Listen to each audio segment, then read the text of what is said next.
You have 24 hours to demolish that eyesore or we're calling the sheriff. That's what the HOA president screamed at me right before I revealed the secret that would destroy her entire world. There I was, 3 days into building my dream cabin when this woman storms onto my land with a clipboard and an attitude. Victoria Ashworth, HOA Queen Bee, demanding I tear down everything because it violates community standards. The smell of pine sap from fresh lumber mixed with her choking perfume as gravel crunched under more angry neighbors' SUVs. She's waving legal papers, threatening massive fines, acting like she owns the place. Little did she know, I had information that would flip this power game completely upside down. Information that would turn her threats into the most expensive mistake of her life. But before I tell you how one phone call legally obliterated an entire HOA, drop a comment. What would you do if neighbors tried to steal your land? And tell me where you're watching from. HOA nightmares unite us all. Let me back up and tell you how this nightmare started. My name's Marcus Brennan, 45, recently divorced electrician who inherited 5 acres of Colorado mountain paradise from my eccentric Uncle Silas. After months of courtroom hell and living in a cramped city apartment, this land felt like salvation, a place where I could build something real and maybe convince my teenage daughter Emma that her old man wasn't a complete failure. Uncle Silas was the family mystery. Disappeared into the mountains in 1980, showed up at Christmas smelling like wood smoke and diesel fuel, always muttering about land having more secrets than trees. Most relatives wrote him off as the crazy hermit uncle.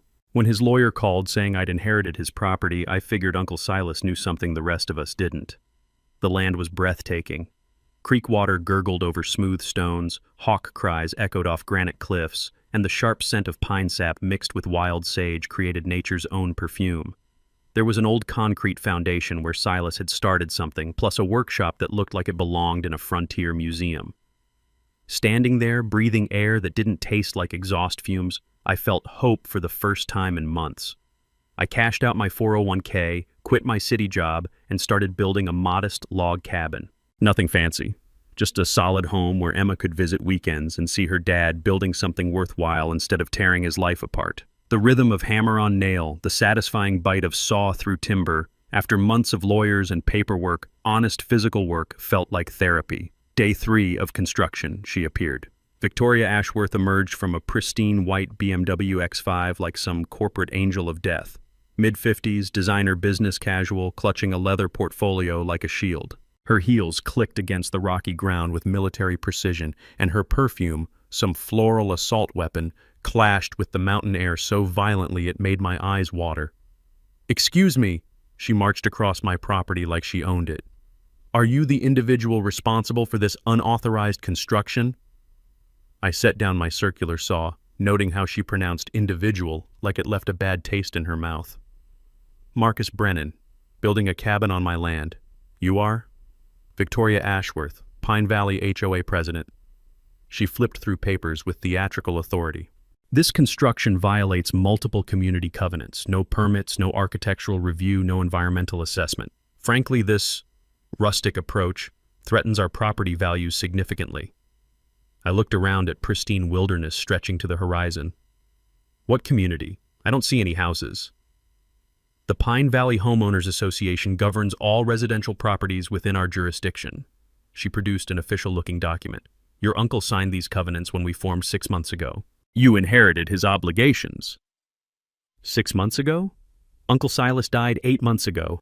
She handed me a cease and desist order demanding immediate construction halt, plus a bill for $20,500 in accumulated violation penalties. "Remove all materials within 48 hours, Victoria announced. "Daily fines begin at $500, doubling weekly. We protect our community standards very seriously." The threat hung in the mountain air like smoke, but then she delivered the real message. "Let me be frank, Mr. Brennan." Her eyes swept over my work clothes, beat-up truck, and calloused hands. "This isn't the type of neighborhood where people in your situation typically thrive. We maintain certain expectations about resident quality. I'd hate for your daughter to be embarrassed by any unpleasantness." The mention of Emma hit like a punch to the gut. This woman had researched me, knew about my divorce, my financial struggles, my kid. "Are you threatening my family?" The words came out colder than I intended. Victoria's smile was sharp as winter wind. "I'm offering friendly advice. Some battles aren't worth fighting, especially when you're clearly outmatched. She climbed back into her BMW, but paused before driving off. 48 hours, Mr. Brennan. Don't make this harder than necessary. As her taillights disappeared down the mountain road, Uncle Silas's final words echoed in my head. Don't let anyone push you around. I stared at the cease and desist order, then at my half-built cabin. Victoria Ashworth thought she had all the power. She was about to discover how catastrophically wrong she was. Victoria didn't wait 48 hours. She came back the next morning with a lawyer and handcuffs-level confidence. A beat-up Honda Civic pulled behind her BMW and outstepped the saddest excuse for legal counsel I'd ever seen. Douglas Krensky looked like he got his law degree from a Cracker Jack box. Cheap suit, coffee-stained tie, briefcase held together with duct tape and desperation. Mr. Brennan, Victoria announced with theatrical authority, you're being served with official legal documents. Cease construction immediately and prepare for financial consequences. Krensky nervously shuffled papers. Pursuant to Pine Valley HOA covenants, you owe $15,000 in retroactive violation penalties. Furthermore, you never received proper HOA disclosure documents during property transfer, voiding your ownership claims. 15 grand? For building on my own land? The smell of Krensky's nervous sweat mixed with Victoria's choking perfume created this toxic cloud of legal intimidation. I'll review these with my attorney, I said calmly. Victoria's laugh cracked like ice. You can't afford an attorney, Mr. Brennan. Save yourself the embarrassment. The minute they left, I drove straight to the county courthouse. Betty, the friendly clerk, helped me dig through property records.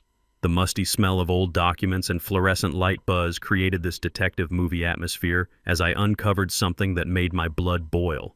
The Pine Valley HOA was formed exactly 6 months ago, 2 months after Uncle Silas died.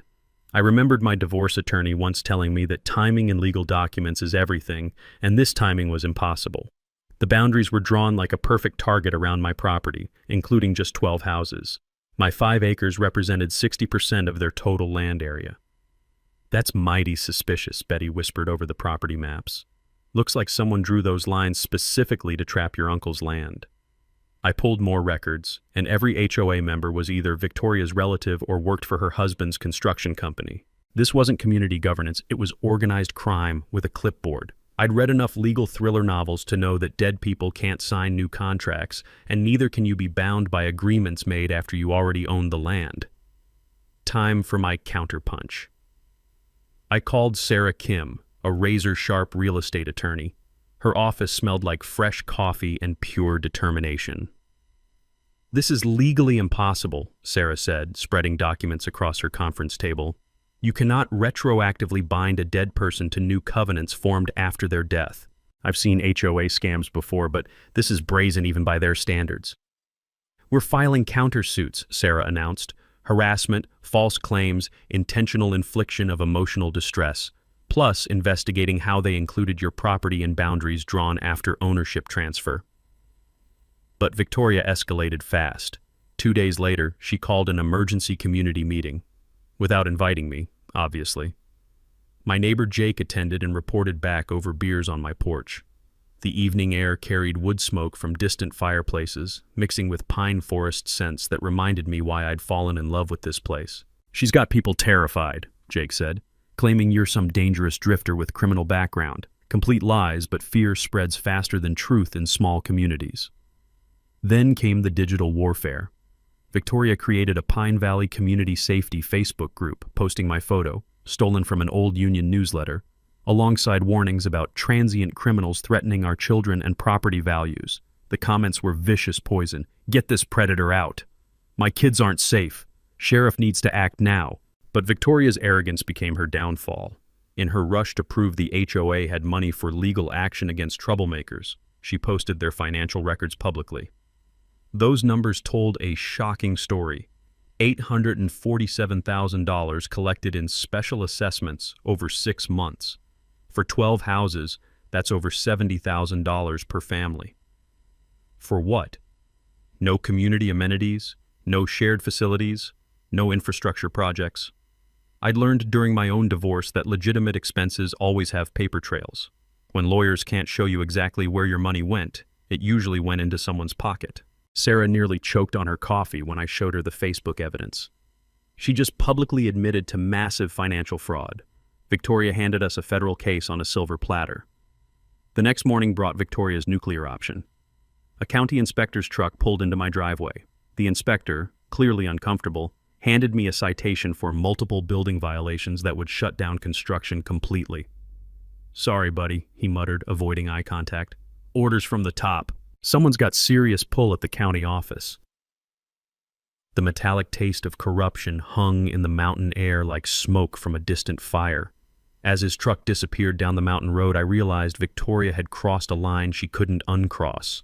She'd escalated from civil harassment to government corruption, using taxpayer-funded officials to settle personal vendettas. But she'd just handed me the nuclear option. Federal agencies don't just investigate financial fraud. They investigate public officials who take bribes to harass private citizens.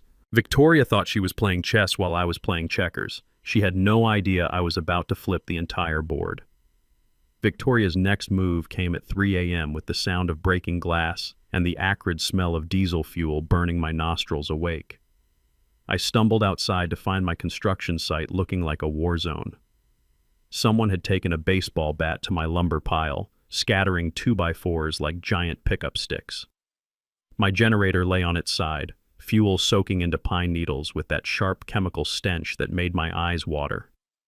Roofing nails glittered across my access road like deadly confetti, strategically placed to shred any tire that dared cross them. The message was crystal clear. Victoria was done playing legal games. By sunrise, I'd discovered my truck sitting on 4 flat tires and an anonymous EPA complaint in my email claiming I was destroying sensitive wetlands. The wetlands in question? A tiny seasonal creek that had been babbling through my property since before Victoria was born. But the psychological warfare was just beginning. Around noon, cars started appearing across my driveway entrance. Not completely blocking access, that would be obviously illegal, just positioned so I'd have to perform automotive gymnastics to reach my own land. When I approached those drivers, they claimed to be concerned citizens exercising their constitutional right to park on public roads. The taste of manufactured innocence was more bitter than the diesel still lingering in the air. Then came the fake safety signs. Official-looking, hazardous construction zone, authorized personnel only warnings sprouted along the mountain road like poisonous mushrooms. They looked legitimate enough to fool my contractor, Pete, who called in a panic. "Marcus, I got 3 customers asking if I'm licensed for hazardous waste cleanup," Pete said, his voice tight with worry. "Word's spreading that your site is contaminated. I can't afford to lose other contracts over this." Victoria had weaponized my community connections against me. I remembered reading somewhere that the best con artists always turn your own resources into weapons. And she was proving that theory perfectly. But sabotage meant desperation, and desperate people make traceable mistakes. Sarah and I spent the next day following paper trails at the courthouse. The musty smell of old documents mixed with Betty the clerk's coffee created this detective movie atmosphere as we uncovered Victoria's real game. Mountain Vista Resorts had approached the county 6 months ago with plans for a $50 million luxury resort. The proposed location needed my 5 acres as the scenic centerpiece. Spa views, golf course elevation, helicopter landing pad proximity. According to the development agreement, they couldn't break ground without acquiring all residential properties within the designated tourism corridor. My land wasn't just in Victoria's way. It was the golden key to her treasure chest. "Look at this consultation fee," Betty whispered, pointing to a line buried in county planning documents. Mountain Vista paid someone $400,000 for community relations consulting. Sarah's coffee cup froze halfway to her lips. "That's not consulting. That's a bribe with a business card." Suddenly, Victoria's aggressive timeline made perfect sense. She wasn't just collecting HOA fees. She was earning a massive commission for delivering my property to developers. Every day I held out cost her hundreds of thousands of dollars in resort profits. That night, I put my electrician skills to work installing a comprehensive security system. Motion sensors, night vision cameras, the works. If Victoria wanted to escalate to criminal behavior, she'd do it in high-definition color. I didn't have to wait long for the feature presentation. Around midnight, a pickup truck crept down my access road with headlights off, engine barely whispering through the mountain silence. The driver, wearing a hoodie that couldn't hide his familiar jawline, began pouring something from a gas can near my lumber pile. My cameras captured everything in perfect detail, including the moment he looked directly into the lens like a deer caught in headlights. Tommy Ashworth, Victoria's son, 20-something kid who'd apparently inherited his mother's talent for felony-level stupidity. The next morning brought my counterpunch. I walked into the sheriff's office with USB drives full of video evidence. Tommy's midnight arson attempt, complete with facial recognition and license plate identification. Suddenly, Victoria's concerned citizen narrative crumbled faster than her son's alibi under questioning. But I wasn't finished digging. The HOA's public filings revealed a treasure trove of financial fraud, security consulting payments to companies that didn't exist, landscaping services from Victoria's brother-in-law who lived in Florida, and legal research fees that would make Supreme Court justices blush. Victoria had been systematically looting the HOA treasury while positioning herself for the resort payoff. She was double-dipping, stealing from neighbors today while planning to cash in on their land tomorrow. As I watched Tommy's arson footage for the 5th time that evening, the mountain air carrying the scent of pine and approaching storm clouds, I realized something crucial. Victoria wasn't just greedy, she was trapped. The resort deal probably had deadlines, and every day I remained meant she risked losing everything. Cornered animals bite hardest just before they die, but they also make the most spectacular mistakes. Victoria's response to her son's arrest was swift, vicious, and completely unhinged. The next morning I woke to find a process server on my doorstep with an emergency injunction. Victoria was claiming I was building an illegal commercial facility and demanding the court force me to demolish everything immediately. The paperwork alleged I was planning to operate a transient housing operation for undesirable elements that would destroy the moral fabric of our community. The smell of fresh legal ink mixed with morning pine air as I read through 15 pages of creative fiction. Victoria wanted $100,000 in community damages and was asking for an immediate restraining order preventing me from entering my own property. But that was just the warm-up act. By noon, 3 county inspectors swarmed my land like locusts. Environmental compliance, building safety, septic evaluation, all writing citations for violations that didn't exist. The lead inspector, Rodriguez, kept apologizing under his breath while photographing my perfectly legal electrical work. "Sorry, man," he whispered. "Orders from way above my pay grade. Someone's paying serious money to make your life hell." The metallic taste of corruption hung heavier than the mountain fog rolling in. During my divorce, I'd learned that when legal intimidation fails, bureaucratic harassment becomes the go-to weapon. Endless inspections, impossible compliance demands, death by 1,000 paper cuts. But Victoria saved her cruelest blow for last. That afternoon, my ex-wife Linda called, her voice shaking with fury. "Marcus, what the hell is going on? Emma's friends are showing her Facebook posts calling you a sex offender. She's locked in her room crying, asking if her daddy is really a monster." My blood went Arctic cold. "What posts?" "Some community safety group with your photo and warnings about registered predators targeting children. Complete lies, but Emma's classmates are treating her like she's contaminated." Linda's voice cracked. "She wants to know if she's safe visiting you anymore." The thought of my 15-year-old daughter reading those lies, having friends whisper and point, made my vision blur with rage. Victoria had weaponized my own child against me, crossing every line that mattered. "It's all fabricated, Linda. I'm fighting a corrupt HOA trying to steal my land for developers." "Fix this," she snapped. "Some judges consider social media scandals harmful to minors. This could affect your custody rights." After she hung up, I sat in Uncle Silas's workshop, surrounded by the scent of old wood and motor oil, feeling 40 years of family history pressing down on me.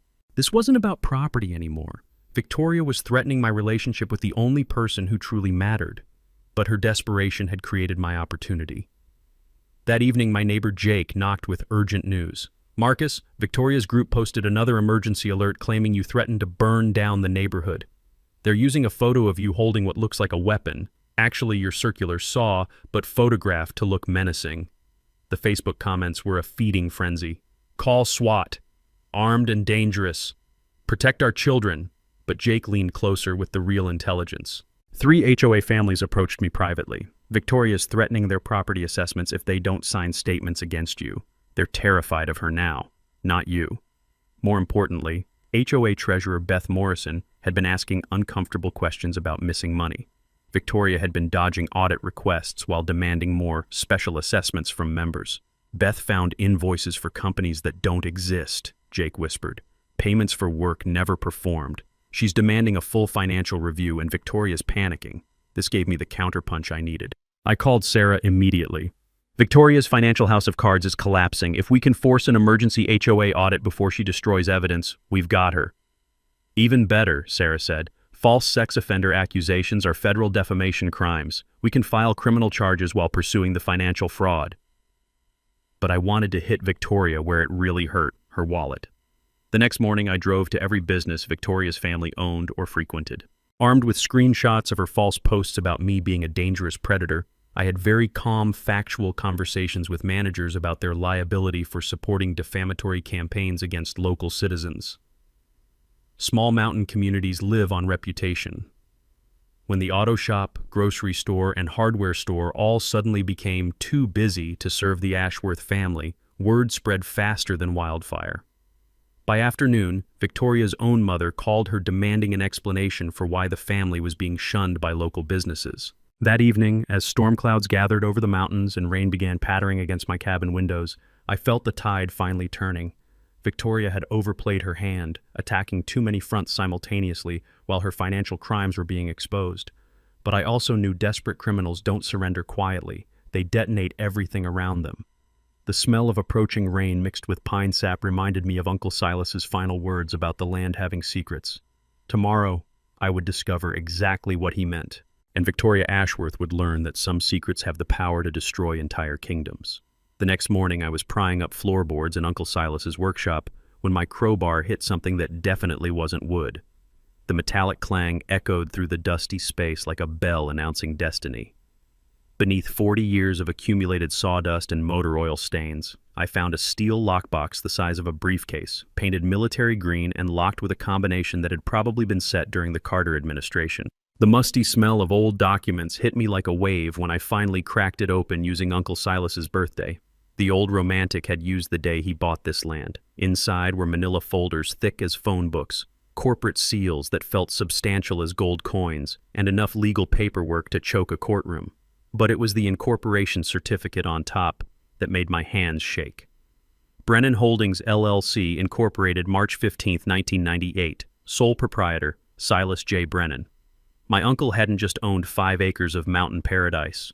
He'd secretly formed a holding company 27 years ago and used it to quietly acquire something that would change everything. The next document explained how he'd pulled off the financial coup of the century. In 2010, the original developer who built the Pine Valley subdivision went bankrupt during the housing crash. While everyone else was running away from real estate, Uncle Silas stepped in like a ghost and bought up all the defaulted mortgage debt for pennies on the dollar. Not the houses, the actual land underneath them. Every single property in what would become Victoria's HOA kingdom was built on land that Uncle Silas owned through his holding company. The homeowners had been paying their mortgages faithfully for over a decade, thinking they owned their land. But legally, they were tenants, and the property management company that collected their monthly payments, it forwarded everything to Brennan Holdings LLC, which explained how a mountain hermit could afford his comfortable lifestyle. I was holding the deed to an entire neighborhood, 47 houses, 12 of which had formed Victoria's precious HOA, all of them sitting on land that belonged to me now. The taste of Uncle Silas's pipe tobacco still lingered in the workshop air, mixed with the weight of documents that felt like they could crush mountains. I understood now why he'd kept this secret buried. Owning people's homes without them knowing is the kind of revelation that destroys families and fractures communities. But it also meant something else, something that made my pulse hammer against my temples. Victoria Ashworth, HOA president and queen of harassment, had been collecting fees and threatening fines on land she didn't own. Her own house, the command center for her campaign of intimidation, was sitting on property where she was 3 months behind on rent. I could legally evict her with 30 days' notice. The bank records in the lockbox showed everything: monthly rent payments flowing into Brennan Holdings accounts, property tax receipts, maintenance expenses for roads and utilities that the homeowners thought they were paying for through their HOA fees. Uncle Silas had been the invisible landlord for an entire community, collecting rent through a management company while letting people believe they owned their land. The incorporation papers were genuine, stamped with official state seals, and notarized by attorneys whose signatures could be verified. The property deeds matched perfectly with county records. The bank accounts were real, and the money trail was clear as mountain stream water. I sat in Uncle Silas's workshop chair, surrounded by the scent of old leather and forgotten secrets, holding papers that gave me more power over Victoria Ashworth than she'd ever dreamed possible. I could evict every HOA member who'd participated in harassing me. I could sell the entire development to Mountain Vista Resorts and become a millionaire overnight. I could destroy lives the same way Victoria had tried to destroy mine. But Uncle Silas's final words echoed in the dusty air. Don't let anyone push you around. He hadn't said push back harder. He'd said, don't let them push you around. There was a difference. And that difference would determine what kind of man I chose to be. The weight of Uncle Silas's secret sat on my shoulders like a lead blanket as I spread the incorporation documents across Sarah's conference table. The smell of fresh coffee mixed with the gravity of what we'd discovered. I wasn't just fighting an HOA anymore. I was the landlord of everyone who'd been trying to destroy me. This is legally bulletproof, Sarah said, examining the corporate seal under her desk lamp. Your uncle was meticulous. Every document properly filed, every payment tracked, every legal requirement met for 27 years. She pulled out a legal pad and started sketching our options like a general planning a campaign. Plan A, reveal your landlord status immediately and negotiate HOA dissolution. Clean, simple, gets Victoria off your back permanently. Plan B, selective enforcement. Terminate leases only for the harassment ringleaders. Victoria, her family, maybe 2 or 3 others. Let the innocent neighbors stay. Plan C, full nuclear option. Media exposure of the entire scheme. Federal investigation of HOA financial crimes. Complete community upheaval. I thought about Emma reading those horrible Facebook posts, about my neighbors who'd been manipulated by Victoria's lies, about Uncle Silas choosing to keep this power secret for decades. What about Plan D? Use the leverage to build something better. Sarah's eyebrows rose. Explain. Victoria's been stealing from these people while lying about property ownership. What if we expose the financial crimes but offer the community a way forward? Reduced rents, actual ownership opportunities, turn this toxic HOA into something that helps families instead of destroying them. While Sarah researched legal precedents, I called my electrician buddy Jake to help with the technical preparation. We drove to his shop where the familiar smell of copper wire and electrical components reminded me that I had skills beyond legal warfare. You're really going to need this recorded, Jake said, helping me test a professional-grade audio system. When you drop this bombshell, you want every word documented for legal protection. Back in my truck, I reflected on something I'd learned during my apprenticeship years ago. The most powerful electrical systems aren't the ones that create the biggest sparks. They're the ones that deliver exactly the right amount of current to get the job done. Too little, and nothing happens. Too much, and you burn down the house. This situation required precisely calibrated power. That afternoon, I brought in Beth Morrison, the HOA treasurer who'd been asking uncomfortable questions about the finances. We met at a neutral location, the local diner, where the scent of apple pie and honest conversation felt like a sanctuary after weeks of legal warfare. I've been suspicious about our books for months, Beth confided over coffee that tasted like liquid courage. Victoria's been dodging audit requests while collecting unprecedented fees. We've paid $847,000 in special assessments this year alone, but I can't find records of where that money went. I slid photocopies of Victoria's fraudulent invoices across the table. Companies that don't exist, services never performed, consulting fees that would make Congress blush. Beth's hands shook as she reviewed the evidence. She's been stealing from us while threatening our homes. But Marcus, even if we expose her, how do we protect families who've invested their life savings in these properties? That's when I knew Plan D was the right choice. Over the next 2 days, Sarah and I crafted a presentation that would serve multiple purposes. We'd expose Victoria's crimes while offering the community a path forward that honored both justice and compassion. The legal documents were prepared in triplicate, stored in multiple secure locations, with copies sent to federal investigators who specialize in HOA fraud cases. I also reached out to Emma for the first time since Linda's angry phone call. My daughter's voice was small and hurt when she answered, but I could hear hope creeping in as I explained the truth about Victoria's lies. So you're not really in trouble, Dad? The stuff online about you being dangerous? It's all fake? Completely fabricated, sweetheart. and soon everyone will know the truth. But Emma, I need you to understand something important. When people try to hurt you with lies, the best response isn't more lies. It's the truth, delivered at exactly the right moment. The community meeting was scheduled for Friday night at the Pine Valley Community Center. Victoria had called it as an emergency session to address the dangerous individual threatening our neighborhood. She had no idea she was about to provide the perfect stage for her own downfall. As I sat in my completed cabin that evening, listening to the creek babble through the pine trees and watching stars appear in the clear mountain sky, I felt Uncle Silas's presence in the night air. He'd kept this secret for decades, waiting for the right person and the right moment to use it wisely. That moment had arrived. And unlike Victoria's campaign of destruction, this revelation would build something better from the ashes of her greed. Tomorrow night, truth would have its day in court. Victoria's desperation reached new heights when she tried to have me committed to a mental health facility. The paperwork arrived Tuesday morning via emergency court filing, a petition claiming I was displaying signs of severe psychological instability and making credible threats against community members. Victoria had somehow convinced a judge that I was dangerous enough to require immediate psychiatric evaluation and possible involuntary commitment. The smell of fresh legal documents mixed with my morning coffee created a surreal breakfast atmosphere as I read through her latest work of fiction. According to Victoria's sworn statement, I had been obsessively surveilling neighbors, making threats about burning down houses, and exhibiting classic signs of paranoid delusion and violent ideation. She'd even included witness statements from 3 HOA members claiming I'd approached them at night, ranting about conspiracies and threatening to make everyone pay for what they'd done to me. Complete fabrication, but terrifyingly official-looking. By noon, things escalated beyond legal documents.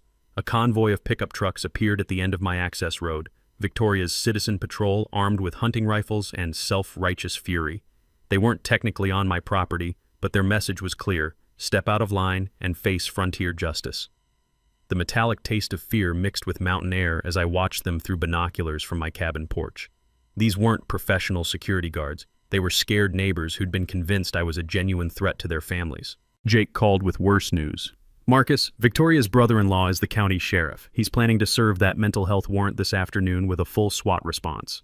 Claims you're armed and dangerous, requiring maximum force protocols. My blood went cold. During my electrician days, I'd wired the homes of guys who'd been swatted over neighbor disputes. Too many of those stories ended with body bags and accidental shootings during dynamic entries. But Victoria's overreach was also creating unexpected allies. That afternoon, Emma called crying. Not from embarrassment this time, but from fury. Dad, kids at school are showing me posts claiming you're a terrorist planning to shoot up the neighborhood. This is insane. How can she just lie like this? Because desperate people do desperate things, sweetheart. But sometimes their desperation becomes their downfall. Emma's voice grew steely. She had more of her old man's fight than I'd realized. What can I do to help? I'm not letting this crazy woman destroy our family with lies. While Victoria was busy painting me as a dangerous lunatic, she was also frantically trying to cover her financial tracks. Sarah's investigator friend discovered Victoria had been making substantial cash withdrawals from HOA accounts, $127,000 in the past 2 weeks alone. The money was supposedly for enhanced security consulting and emergency legal expenses. More telling, she'd been pressuring HOA members to sign loyalty pledges promising not to cooperate with outside investigators trying to destroy our community. 3 families had already approached Sarah quietly, terrified of Victoria but unwilling to publicly oppose her. But Victoria's nuclear option backfired spectacularly. The mental health petition required supporting documentation from medical professionals. Victoria had submitted a psychological evaluation from Dr. Richard Pemberton, claiming he'd observed me displaying textbook symptoms of antisocial personality disorder with violent tendencies. Problem was, Dr. Pemberton had been dead for 6 months. Sarah's paralegal discovered the death certificate while verifying the evaluation's authenticity. Victoria had literally forged a psychological assessment using a deceased psychiatrist's stolen letterhead and signature stamp. That single desperate lie had just upgraded her legal troubles from civil fraud to federal document forgery, a felony carrying up to 10 years in prison. She's completely unraveling, Sarah said, reviewing the fraudulent evaluation. This level of criminal behavior suggests someone facing massive financial exposure. The resort deal must have deadlines she can't extend. But Victoria wasn't finished destroying herself. Thursday evening brought her final, most spectacular mistake. Frustrated by the delayed SWAT response, turns out judges get cranky about obviously forged medical documents, Victoria decided to take matters into her own hands. Security cameras caught her sneaking onto my property around midnight, carrying what appeared to be accelerant and matches. Her plan was apparently to set a small fire near my lumber pile, then call 911 claiming I was burning evidence of my criminal activities. The irony was perfect. Victoria Ashworth, who'd been calling me an arsonist for weeks, was literally attempting arson to frame me for arson. But my upgraded security system included motion-activated floodlights that turned midnight into noon the second she crossed my property line. Victoria found herself standing in my driveway holding a gas can and road flares, illuminated like an actress on Broadway, with 3 different camera angles recording her every move. Her scream of surprise and rage echoed across the mountain valley loud enough to wake bears in neighboring counties. As I watched her scramble back to her BMW, I realized Victoria had just handed me the ultimate trump card. Video evidence of her attempting to commit the exact crime she'd been accusing me of planning. Tomorrow's community meeting was going to be even more interesting than I'd anticipated. Victoria's final desperate gambit came with sirens, flashing lights, and the kind of media circus that destroys lives permanently. Friday morning, I woke to the sound of helicopter rotors and the acrid smell of exhaust fumes from a dozen emergency vehicles parked across my access road. Through my cabin windows, I could see news vans, sheriff's deputies, and what looked like half the county's emergency response team setting up a perimeter around my property. My phone was buzzing with missed calls from reporters, all asking variations of the same question. How do you respond to allegations that you're holding your neighborhood hostage with explosive devices? Explosive devices? I stepped onto my porch holding a cup of coffee and immediately had 6 rifle scopes trained on my chest. "Marcus Brennan," Sheriff Davidson's voice boomed through a megaphone. "You are surrounded. Come out with your hands visible." The taste of surreal terror mixed with mountain air as I realized Victoria had played her nuclear card. She'd convinced law enforcement that I was some kind of domestic terrorist preparing for a violent standoff. Jake's voice crackled through my phone. "Marcus, don't move." Victoria filed reports claiming you threatened to blow up the community center during tonight's meeting. She's got photos of you handling suspicious packages and testimony from 3 witnesses. The suspicious packages? Bags of concrete mix for my cabin foundation. The witnesses? Probably the same imaginary people who'd provided statements for her fraudulent psychological evaluation. But this time, Victoria had overestimated the gullibility of law enforcement. Sheriff Davidson approached my porch cautiously, his expression more embarrassed than aggressive. "Marcus, I know this is probably bullshit, but we got federal authorities breathing down our necks about credible terrorist threats. I need you to let us search the property so we can clear this mess up." "Search away, Sheriff, but you might want to check out the security footage from last night first." I handed him the USB drive containing Victoria's midnight arson attempt. Davidson's face went through several interesting color changes as he watched our HOA president caught red-handed with accelerant and matches, trying to burn down the property she'd been claiming I wanted to destroy. "Well," he muttered, "that's going to complicate her credibility significantly." While the bomb squad spent 3 hours confirming that concrete mix was, in fact, concrete mix, Sarah was busy filing emergency motions to have Victoria arrested for filing false police reports, attempted arson, and terrorist threat hoaxes. Federal crimes that would put her away for decades. But the media circus was just getting started. By afternoon, news crews from Denver had arrived, drawn by reports of a mountain standoff with alleged domestic terrorist. Victoria, ever the opportunist, positioned herself as the heroic community leader protecting innocent families from a dangerous extremist. Standing in front of cameras with perfect makeup and practiced tears, she painted a picture of a peaceful neighborhood terrorized by an unstable outsider with a grudge against civilization itself. "This man has threatened our children, destroyed our sense of safety, and now he's apparently prepared to commit mass violence rather than follow simple community guidelines," Victoria sobbed into the microphones. "We just want our neighborhood back." The performance was Academy Award caliber, if the Academy gave awards for creative fiction. But Victoria's media strategy contained a fatal flaw. In her rush to appear sympathetic, she'd agreed to multiple live interviews without consulting lawyers. And live television doesn't allow for editing out inconvenient truths. Channel 7's investigative reporter, Maria Santos, had done her homework. During what Victoria thought would be a softball interview, Maria casually mentioned the HOA's financial irregularities. Mrs. Ashworth, records show your association has collected nearly $850,000 in special assessments this year. Can you explain where that money was spent? Victoria's confident expression flickered like a candle in wind. Well, we've had significant legal expenses dealing with this dangerous individual. But the legal expenses listed in your public filings total only $23,000. Where did the other $827,000 go? The pause that followed lasted about 3 seconds on television, but felt like 3 years in real time. Victoria's mouth opened and closed like a fish gasping for air, while her brain tried to manufacture an answer that wouldn't incriminate her further. That's confidential community business, she finally stammered. Confidential? Mrs. Ashworth, you're discussing this matter on live television while accusing your neighbor of terrorism. Surely financial transparency is relevant to your credibility. By evening, the story had shifted from dangerous mountain hermit threatens community to HOA president accused of massive fraud while filing false terror reports. Social media was buzzing with questions about Victoria's financial management and the suspicious timing of her escalating accusations. As the last news van disappeared down the mountain road, leaving behind only tire tracks and the lingering smell of diesel exhaust, I realized Victoria had just committed professional suicide on live television. Tonight's community meeting would be less about her accusations against me and more about her explanations to neighbors whose money she'd been stealing. The hunted had just become the hunter. The Pine Valley Community Center had never seen a crowd like this. 89 people packed into a space designed for maybe 60, with news cameras positioned along the walls and county officials occupying the front row like judges at a trial.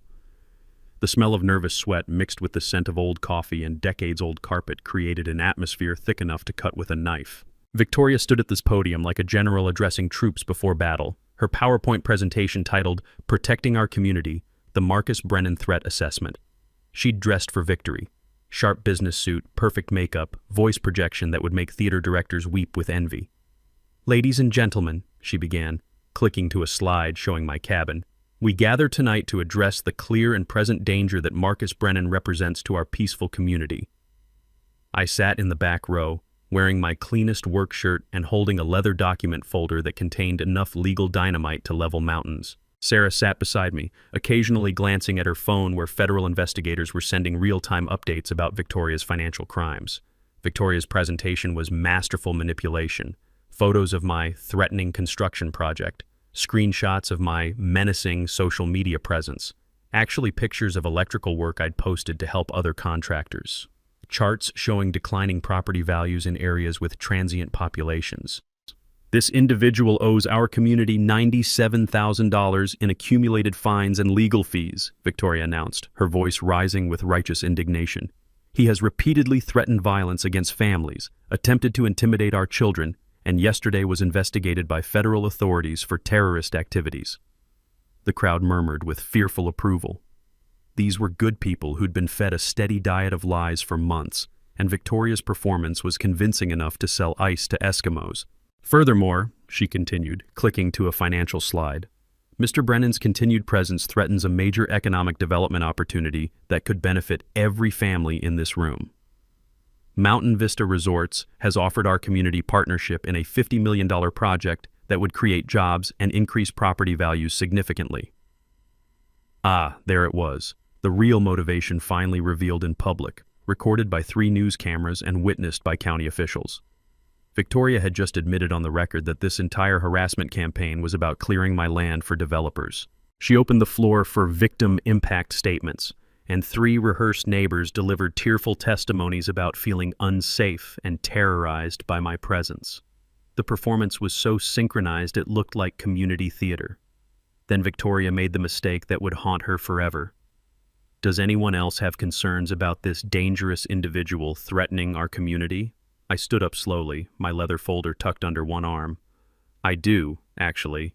Victoria's confident smile faltered like a mask slipping.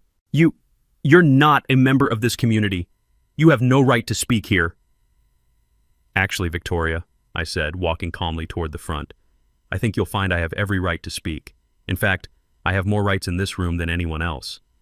The crowd's murmur shifted from supportive to confused. Victoria's face was turning the color of old snow as I approached the podium. "My name is Marcus Brennan," I announced to the room, "and I'm the sole owner of Brennan Holdings, LLC. I opened my folder and removed Uncle Silas's incorporation documents, holding them high enough for the cameras to capture. Which means I'm the legal landlord of every single house in this subdivision."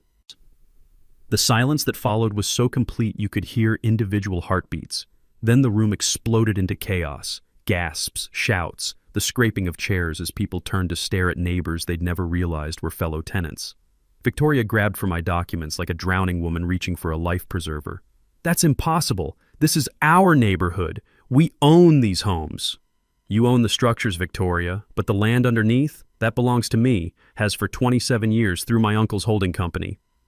I spread the property deeds across the podium like playing cards. "Every monthly payment you thought was going to your mortgage company, it was actually rent, forwarded to Brennan Holdings. Every HOA fee you've been collecting, you've been stealing money from people for managing land you don't own." Sheriff Davidson stepped forward, his expression grim with understanding. "Mrs. Ashworth, you've been collecting association fees on property that belongs to Mr. Brennan?" Victoria's mask finally cracked completely. "You can't do this. I've spent years building this community. You're just some drifter who doesn't belong here." "Actually," I said, pulling out the rent payment records, "you're 3 months behind on your own rent, which means I have legal grounds to evict you with 30 days' notice." The room erupted again. Victoria lunged for the documents, screaming about property rights and community standards until Sheriff Davidson was forced to restrain her. "But I'm not here for revenge," I announced over the chaos. "I'm here to offer partnership. Those of you who participated in harassment campaigns have 30 days to find new housing. Everyone else, your rent just got cut in half, and we're building a real community together." As federal agents entered the room to arrest Victoria for wire fraud, her final scream echoed through the mountains. "You can't do this to me. I am this community." But communities aren't built on theft and lies. They're built on truth. 3 months later, I was sitting on my cabin porch watching neighborhood kids play safely in what used to be Victoria's restricted access common area, when Emma arrived for her weekend visit with a huge smile and news that made my heart soar. "Dad, I got into Colorado State with a full scholarship," she announced, wrapping me in a bear hug that smelled like her mother's shampoo and teenage hope. "And you know what convinced the admissions committee? My essay about how my father taught me that real strength isn't about getting revenge. It's about building something better from the ashes of corruption." Victoria Ashworth was serving 18 months in federal prison plus paying $150,000 in restitution to the families she'd defrauded. 6 of her harassment enablers had quietly moved away, their leases terminated, and their crimes documented for posterity. The remaining 41 neighbors had embraced our community transformation with enthusiasm that surprised everyone, especially me. The smell of barbecue smoke drifted from Jake's backyard, where half the neighborhood was gathered for our monthly potluck dinner. These same people who'd once viewed me as a dangerous outsider now brought me casseroles, borrowed my tools, and asked my advice on everything from electrical problems to teenager management. "It's incredible how quickly fear dissolves when the person spreading it disappears," Sarah observed, joining Emma and me on the porch with a beer and the satisfied smile of someone who'd helped David slay Goliath. Our professional relationship had bloomed into something deeper, built on mutual respect and shared victory over institutional corruption. The community transformation exceeded my wildest dreams. With rent reduced to half their previous mortgage payments, families suddenly had money for home improvements, their children's education, and actual emergency savings. Mrs. Peterson had started a thriving community garden where Victoria's Aesthetic Compliance Committee used to issue citations for unapproved flower colors. The kids who'd once been taught to fear me now knocked on my door asking for help with science projects, drawn by stories of the electrician who'd outsmarted the adults with nothing but patience and legal documents. But the most meaningful change was the Silas Brennan Community Justice Fund, established with money recovered from Victoria's fraudulent schemes. The fund now provided free legal aid for families fighting corrupt homeowner associations across 3 states, and had already helped expose similar financial crimes in 17 communities.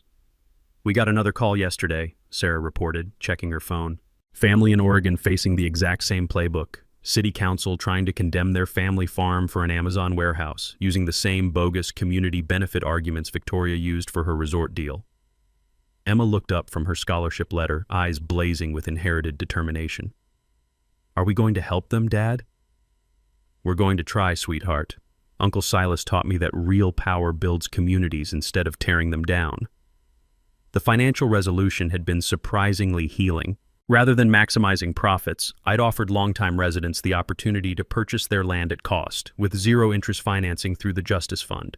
Most chose to stay and become genuine homeowners for the first time in decades. The development rights Victoria had promised to Mountain Vista Resorts, I donated them to the Colorado Conservation Trust, ensuring the surrounding wilderness would remain wild for Emma's children and their grandchildren to explore. Property values had actually increased despite, or perhaps because of, the cooperation that replaced Victoria's authoritarian control. Turns out people pay premium prices to live where neighbors help instead of harass each other.